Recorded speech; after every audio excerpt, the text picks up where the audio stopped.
Hey everybody, welcome back to my coverage of the PogChamps 3 tournament. This is the second game in the BenjyFishy versus Neeko Group A match. So BenjyFishy did win the first game. In case you missed that, it's up in the little info box up there. You can check that out, come back and watch this video. But yeah, and Benji won the first game. He is the favorite to win this match. Arguably the favorite to win the entire A group or even the entire tournament. Sardosh may give him some problems a little later, but for now, he's facing Neeko. Neeko needs to win this game to take the match to an Armageddon game. Let's see if she can do it, and without further ado, Benji had the white pieces in this game. He starts with knight f3, and Neeko responds with g6, just going for her modern defense setup that we've seen her take on so far. We have g3 and bishop g7, bishop g2, so some nice symmetry from the players so far, and e6 from Neeko, continuing that modern setup. We have castles and knight f6 and c4 from Benji, now transposing into sort of an English game. We have castles from Neeko and knight c3. We have b6, and this b6 move is a little dangerous to play with this bishop on g2, staring down at this rook. You're opening yourself up to some discoveries from the knight here. However, this is only a very minor positional thing, so it probably won't be a problem. Here, white can play knight e5, and this sort of forces black to play c6, which is not a move that they really want to be playing because it blocks the knight. When the bishop comes to b7, it will be blocking the bishop. But white could have taken advantage of this. However, Benji plays d4 instead, just preparing to develop this bishop and also controlling the center. So very principled move by him, which is also very fine. We have c5 from Neeko. Probably it would have been better to just get this bishop developed to b7. D takes c5 is definitely a move that white should consider here. It would make this d pawn very weak, but Benji does not go for that. Instead, he goes for e3, which is fine as well. We have knight c6 now blocking this diagonal from the bishop, so this is very good by Neeko. And we have b3 from Benji. We have bishop b7, bishop b2, and now d5. And if you look at the position, somehow we have symmetry in the position after 10 moves. Kind of funny, but yeah, both players are doing fine here. We have queen e2 from Benji and now knight e4 from Neeko. Just an excellent move, centralizing the knight and opening up this diagonal for the bishop. Very good chess from both players so far. We have knight takes e4 from Benji, d takes e4, and now knight d2. This captures, this knight takes e4 captures was maybe not the best way to continue for Benji. He should have likely resolved this central tension first, just because there's now going to be a lot of pressure along both diagonals. White has this nice e-pawn that they could support, so this position could be very good for black. I have this line which goes c takes d4, and after e takes d4, for example, we can have knight takes d4. If bishop takes d4, we can continue with bishop takes d4. And now it looks like white is winning a pawn here, but their rook is attacked. So they have to do something about that. For example, even if they play rook a d1, now white can play f5 and cement this pawn in here. It's okay that you're removing the f pawn because this e6 pawn helps defend this diagonal, and also white has this pawn chain here, so it's going to be hard for white to put pieces on this diagonal to pressure the pawn and the king. So yeah, this is just a very tricky position for white to play. The bishop is blocked, white's kind of cramped, and also white is down a pawn. So white could continue here with something like knight to b1. Black would continue with queen to f6, unpinning the bishop, but keeping it defended. And white gets their knight back into the game with knight to a3. But after a move like rook a to d8, this would be a very fine position for black to play. So Neeko could have gained the advantage with a sequence like that or some sort of similar sequence. But instead, we have the move knight b4 by Neeko. So not taking advantage of this pawn that she could have grabbed, or also not cementing her pawn into e4. Either of those moves likely would have been a better option. Anyway, this now gives the chance for Benji to take the e4 pawn, which he does with knight takes e4. We have f5 from Neeko, and this is one move too late though.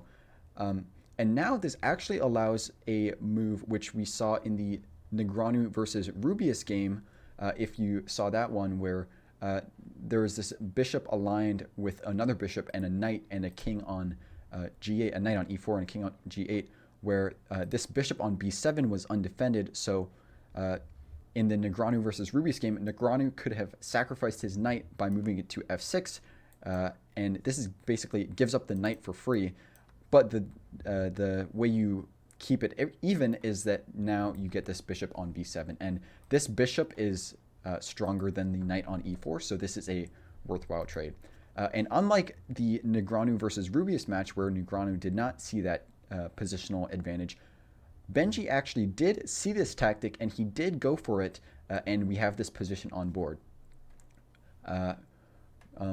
Neeko's rook is attacked, so she continues with rook a to d8. We have rook f d1. Here, Benjy actually had a really interesting move, which was a3, now attacking this knight, and the knight's actually trapped, so in order to maintain material equality, Neeko actually needs to play rook b8, counterattacking the bishop, and now we would have something like a takes b4, rook takes b7, and now b takes c5. After b takes c5, you can't take the pawn again because it's pinned to your bishop, but we can play bishop a3, and now black can not defend this pawn, actually. Black cannot defend this pawn at all, so we would have a move like e5 and bishop takes c5, and this is a very pleasant position for white. White's up a pawn. We could have this rook takes b3 move next, which actually we would not see rook takes b3 because the rook is hanging, but we could see a move like rook b8, and after b4, now white's up a pawn. Sorry about that, but yeah, this could just be one sequence of moves after a3. So Benjy did have that a3 move available to him. He didn't go for it, though. Instead, he just played rook fd1, centralizing one of his rooks. Totally fine move as well. We have c takes d4 from Neeko and bishop takes d4 from Benjy. E takes d4, just creating a very strong center and maintaining some pressure along this diagonal with the bishop was also an option. But bishop takes d4 is also completely fine. Except now it just runs into this e5 move, which Neeko did play. This just gains a tempo on the bishop, so now the bishop has to move back. We have bishop c3, rook takes d1 check, and rook takes d1. So this trade by Neeko is a little unnecessary. You really should just save the knight by playing a move like knight to c6. And the reason is you don't want to be trading for no reason. So when Neeko does this trade, she's basically conceding this open d file to Benjy. So you just don't want to be giving your opponent these positional advantages for no reason. And that's pretty much it. So yeah, this trade was a little unnecessary, but a very minor inaccuracy from Neeko. So all in all, it's probably going to be okay. Just a little minor point there. We have queen f7 from Neeko now, and her idea is this knight is attacked, but I'm going to counterattack your bishop. However, this doesn't actually work out because after bishop takes b4 and queen takes b7, now Neeko noticed that her rook is under attack.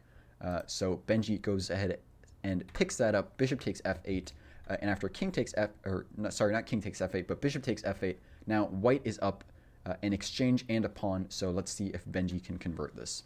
We have queen d2 from Benjy and king g7 from Neeko.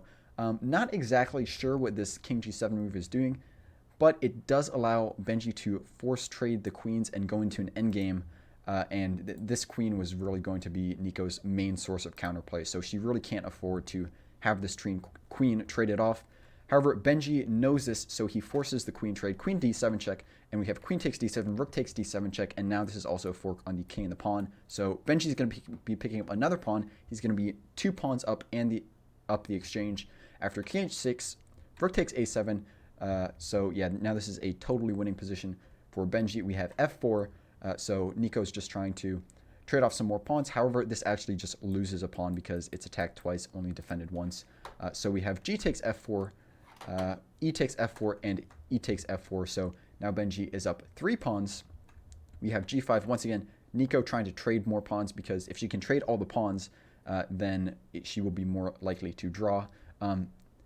That's actually a general principle in endgames where if you're down in exchange or you're down a piece, if you can trade all the pawns, it will it will more likely be a draw. However, it doesn't actually really apply in this scenario since you're just down in exchange and you're down too many pawns. Even if you trade all the pawns you have, white will still be up too much material. So it's really just a lost position for Neeko here.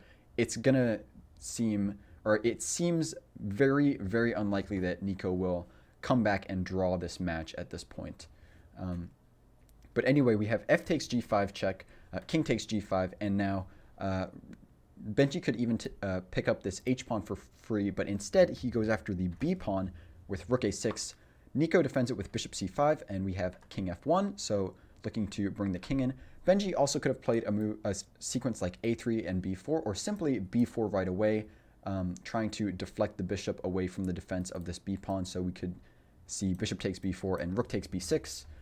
But Benji did not want to go for that. He just played king f1. We have king g4 and rook a7. We have h5 and rook g7 check, king h3, rook g5, and now h4 from Neeko. And here, Benji decides to sacrifice his rook for Neeko's bishop, which is totally fine in this position because you're just up too many pawns and black is not going to be able to do anything. So we have rook takes c5, and after b takes c5 and king g1, white now has this passed pawn that they're going to be able to promote. And after king g4 and a4, black's king is outside of the box. So this is the box right now, and the king cannot enter the promotion box of the pawn. So the pawn's going to be able to promote. Benji will be up a queen, and we'll see either a checkmate or a stalemate from Benji. We have king f5 and a5, king e6 and a6, king d6 and a7, king c7 and a8 equals queen. So the king does not reach the pawn in time because the king is outside of the promotion box. We have king b6, queen b8 check, king c6, queen b5 check, king d6, b4, just looking to trade off the rest of black's pawns and potentially promote another pawn to get that ladder mate. We have c cross b4, queen cross b4 check, king e5, c5, king d5, and now queen takes h4, just picking up that last pawn. We have king cross c5 and queen e4, now cutting off the king, and Benji is going to look to promote one of these other pawns into a queen. We have king d6 and f4, king c5 and f5, so the king cannot approach the pawn. We have king d6 and f6, king d7, f7, king d6, and f8 equals queen check. Now Benji just needs to make sure not to stalemate. However, even if he does stalemate, he will still win the match. So it's not too big of a concern for him. We have king c7 and queen e6, king b7, queen f7 check, king a8, and queen e8, which is checkmate. So we see Benji take this match 2-0 against Neeko. He was the favorite to win this match, and here are the standings for Group A. We have Benji with 6, Sardosh with 6, and Neeko and Myth with 0 each. So the top 2 players from this match will go on and play in the single-elimination championship bracket of this tournament. I just want to say about this game in specific too, very good chess from both Neeko and Benji, especially for their ratings. This was a very, very high-quality game for both of their ratings, and I just want to say congrats to both of them on that. I don't think I have anything else to say, so once again, that XQC versus Pokemon match that was supposed to happen today has been delayed. I'll cover that whenever it happens, but for now, check out my PogChamps 3 playlist, and check out another video over there. Make sure you're subscribed so you don't miss any more chess content. Thank you for watching. I love you, and I'll see you in the next video.